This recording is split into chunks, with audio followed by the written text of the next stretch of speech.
do see a few times, it'd be like, I really want to use it, let's use it with purpose. And the interviews always want to have that sort of like the black tower on the side. And he would draw like sort of like schematics of we can do 2, we can do 3, we can do 6, and then, but he would give us freedom to do, now these things are gonna move, like the stuff we did for heroin. It's heroin, It's right? the heroin With the sequence, move yeah. then. Once it's because we did it sort of like Chelsea Girls, and then Todd says, let's go push, let's go much deeper, let's really explore the concept of the shape of things. And my rough cut was, I thought, crazy. I thought I had gone really crazy. I thought I had been given freedom to go nuts. And then when Todd came on, it was clear that I had not come close to going crazy enough. And he just was like, no. And he really came so prepared. And really, these things, these drawings he would make about different ways he wanted frames to be on the screen next to certain other kinds of frames. It was just a pleasure to even see those drawings, you know, and to have someone that prepared, it was really amazing. And then, so the visuals, it seems like the visual style and kind of emulating Warhol's work and Jonas Mekas and what they were doing in the 60s sort of was the catapult, but then how did you start to craft the narrative and how the stories were brought in and what to use, what not to use, where to go, where not to go? Yeah, I think even if they're off working on Dark Waters, right? I think that when you're working on a documentary, if your director is not in the chair next to you, which is so often the way it is, you're being directed anyway by the questions they decide to ask their subjects, what they want to explore, and it's very clear, you know, where the director wants to go just by listening to the interview. And then, you know, I'm sort of a big believer that the film will kind of tell you what it wants to be anyway, and you start to cut and then it says, oh, this should come next, and this should come next, and you should dump this and keep that. And it happens kind of organically like that, I think. But even though you guys were off somewhere, I never felt like I wasn't being directed. But also, and because Adam, this is Todd's first documentary, like he has no experience, and I have very little experience. So Adam has a way of doing it, and he broke the film in all the interviews by themes, and that was so useful because we came in, it's like all the themes are there. It's like, okay, we know like New York and Lou and LA, and so that kind of was a guiding light for us then to think broadly and start like adding to it. Is that a common way for you to work thematically? Yeah, I create what I call topic sequences. I think for the Velvet Underground I had over 150 of them.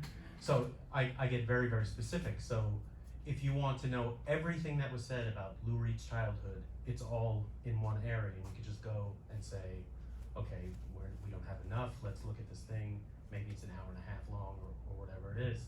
I mean, there were a ton of them for this film, but you just have to, with this much footage and this much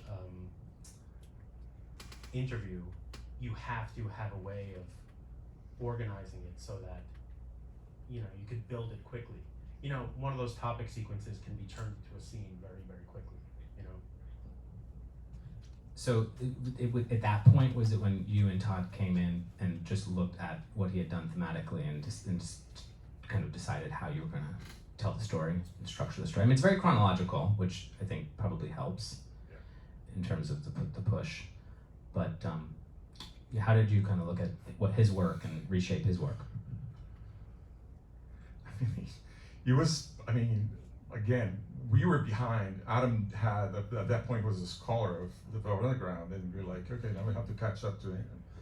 And so we did. So we spent a lot of time watching and try to figure out, and we talk every day and be like, okay, it's going to be this. I mean, we knew the idea of Lou that sort of passes the baton.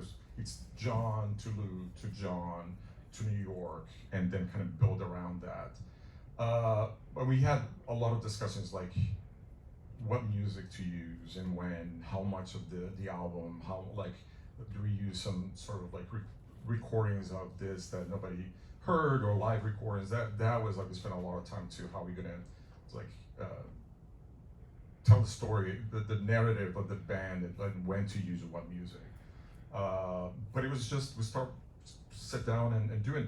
And Todd actually had, when we were in LA, me and Todd, he had his own Avid. So I was cutting, Adam was cutting, and Todd was cutting. And we just pass it, kind of divided the film in three, and we pass it. We keep like doing like round robins of the sort of three parts of the film that we came up with 3 parts. So which was cool, which was really nice too. Todd's a really good editor. Feels like it's almost like a rock band being in the studio. Yeah. I mean, one of the thing I think also one of the things that I loved so much about this film is that it is very much about their work and the creation of their sound. It's not, maybe you could make a million films about Lou Reed's personal life, but and we get a little bit of that, but not too much. And it seems like really the music was the guiding force behind all of this, as you said. And all the stories, especially from Jonathan Richman, about what that music actually was. So any surprises, any learnings from sitting with their music for so long and in such depth? Were you fans before, either of you? Yeah, I was a huge fan. The biggest surprise for me was when we had our first rough cut screening in a room with a big screen and a good sound system. And we were in the section of the film where a lot of drones were happening, the Lamont Young section. And my body started to rumble when I was watching it. And I thought, wow, people are really gonna go for this. I can't remember ever experiencing anything like that in a theater, that it had this profound effect on my actual body. That was a big surprise to me. I wasn't expecting that to happen. But as far as the Velvet Underground is concerned, it's just the most fun you could have listening to music is to be able to listen to the Velvet Underground every day. Yeah. And they all speak about it so eloquently. I love minimal music and ambient music. And it's true, it's when you're in a space and this music's being made, it's so transformative and powerful. But the way that they are explaining their work and the effect that it has is really, really great. I would love to open it up to questions. If you have one, raise your hand. I'll come around with a wireless mic and you can ask our editors some questions. And while you're thinking of great questions, Adam, what's the next project you're working on, if you're able to say? Is it another documentary? Is it music related? No, I don't have another music doc in me. At all? I don't think so. Never say never. Yeah, I mean maybe, but I just, Fonz and I did Gimme Danger together as well, sure, about right. the Stooges. And I just, I think the gas has run out. Well, those are 2 huge bands. Yeah. I can't imagine 2 bands that I would want to do more than those 2 bands. No, I'm cutting something for Chai Vasarhelyi and Jimmy Chin, who made Free Solo, and they just made The Rescue as well. Yeah. And Afonso, you're working on another narrative, but I don't know if you can speak about that, or maybe you can. Yeah. I'm just finishing the movie, the new Olivia Wilde movie. That's great. That was a question I had. The choice of talking head subjects, it's not a huge number of talking heads, which is quite refreshing. So I assume Todd was the one that really drove who he wanted to interview and how he interviewed them. Those interviews were shot by Ed Lockman, is that right? Yeah. Who shot and directed Songs for Drella, which we see at the end, the concert between John and Lou. Is that that's correct? not Songs for Drella. Oh, You're it's thinking. not? No, Oh, shit. that's something they did in Europe in Around that Paris. time. Yeah. Was it around I think 19? it's late 70s, I think. Yeah, so it's. I'm wrong. Yeah. But Ed Lockman did make a movie called Songs from Drella, which we're Great. showing next weekend in the new restored version, and Ed Lockman will be here, so check that out. Any questions for our editors? I'm gonna come right around. Hold on one moment. Right here. Yeah, well, it's for the recording.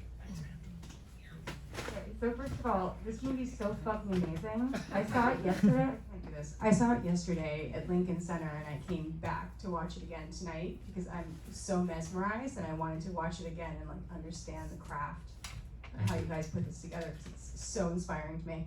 Okay, here's my two short questions.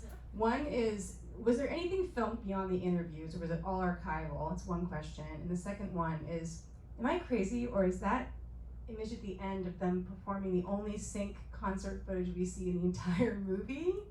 And I didn't notice that last night, so how is that Yeah, that's possible? right. Wow, okay. There was nothing else shot. It's all archival. And interview. That's right. I mean, he did those Super 8 portraits that we use sometimes, but it's all. Yeah, and he shot the covers too. And the covers. Some of the white light, white heat with the. Yeah, that Ed shot those. Yeah. I'm glad you liked it. Hey, I'm really blown away by this film. Thank you for working on it. Very inspired. I would also like to see it again, just because there's a lot there to Playing take in. tomorrow. Awesome. Yeah, so some other questions I had have been answered already, but one thing I did want to know, burning question is, how much of what was there has never been heard before? You talking about the music or the stories being told? Or? I guess a combination thereof, but I think mainly my first question was, how rare is some of the sounds that we heard this evening? Well, some of them are not rare at all, but rare at the same time, because we had the stems to work with. So the first song you hear during the cold open is a song that Fonz and I wrote with Velvet Underground music, using different stems from different songs. We put together this cacophony, so what you're hearing is sort of like a brand new Velvet Underground song that we had the pleasure of being able to work with.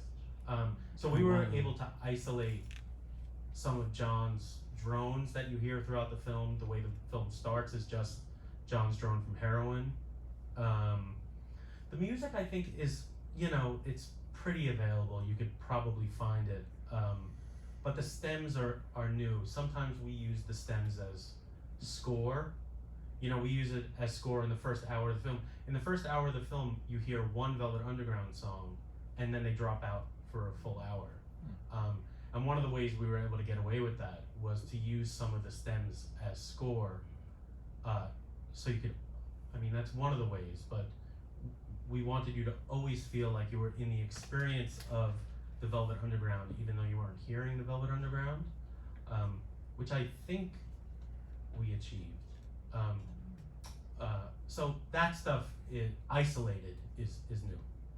Well, actually, and there are times we use different recordings of the same song. Like at the end with Oceans, there are actually 3 different versions that we weave together into, because there are specific parts that we liked. Same thing with Sister Ray, that it goes from live to studio, back to live, back to studio. And there are a few times in the movie that we kept weaving just because we like specific parts of the live version of the studio version, and we could do that, so we tried. Hey, I'm wondering, when you're working with the amount of footage that you guys had to begin with, 600 plus hours of archival, is there anything beyond like that gut feeling that guides what you keep and what you lose? Everything I've always heard as an editor is like, you have to kill your babies. The things that you love the most sometimes have to die in the edit process. So what did you find to guide that, to get this down to 120 minutes? You just have to make really hard decisions, I think. And I think for us, what we were most interested in is having the music and the images guide you. So when we could do that and let the dialogue drop out as much as possible, the interview possible, then we would do that. We were much more interested in you guys having a cinematic experience than telling the perfect story of the Velvet Underground. So we hope we did that. Mission accomplished. I think similarly, was this like a clearance nightmare, or was Not my problem. it? Yeah, Yeah, it was. Yeah, it was.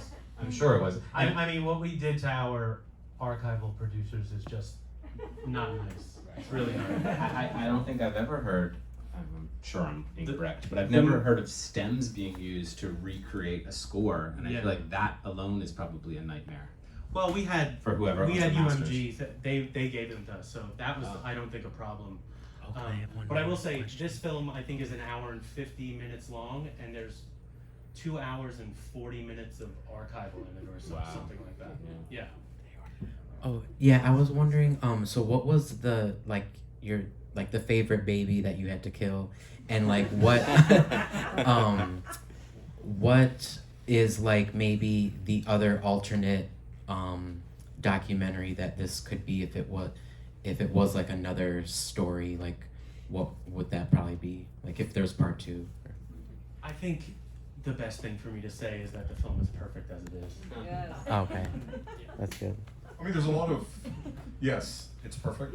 But there are a lot of songs we wanted to play. This is incredibly, there's really beautiful Pale Blue Eye that is just acoustic play with Pale Blue Eye that John Cale singing with Lou. Yeah. That we tried to put it in, and there were a few examples like that we wanted to use, but just there was no place. They didn't make no sense. So we have, if anything, the babies we had to kill was song babies. I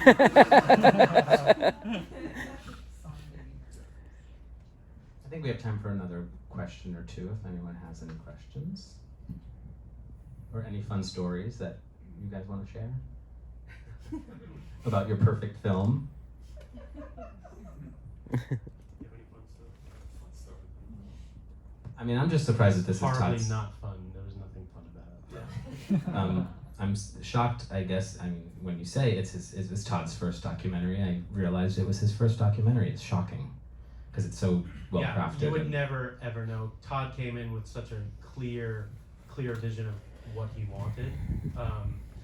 The first meeting I had with Todd, he had books like this on the Velvet Underground. He talked about the visual style of the film. He showed me some of his drawings. This was months before I went into the edit. He showed me some of his drawings already, and also allowed us to do, to have fun with it as well.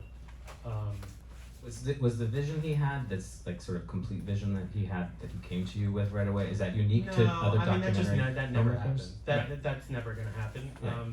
But it was clear enough that we had mandates that we could follow. Todd also had this lookbook that he created for inspiration that is an incredible work of art. Wouldn't you say that? I feel like one day someone should do a museum show of Todd's lookbooks. It was just, you would just open it and get so inspired. And it was filled with his drawings, pictures from the time, advertisements from the time, and just the amount of research that went behind it was incredible. Is that unique to other documentary filmmakers you've worked with? I've never had anything. Right. But he does that for every film. Yeah, I was just going to say maybe a reflection Yeah, of the he fact that does. he's a narrative filmmaker approaching a historical subject. So I think we should continue this conversation out in the lobby and on the sidewalk. It's a gorgeous night. Thank you so much to Adam and Affonso. Congratulations on your incredible work. Thank you. Thanks for being here. Thank you.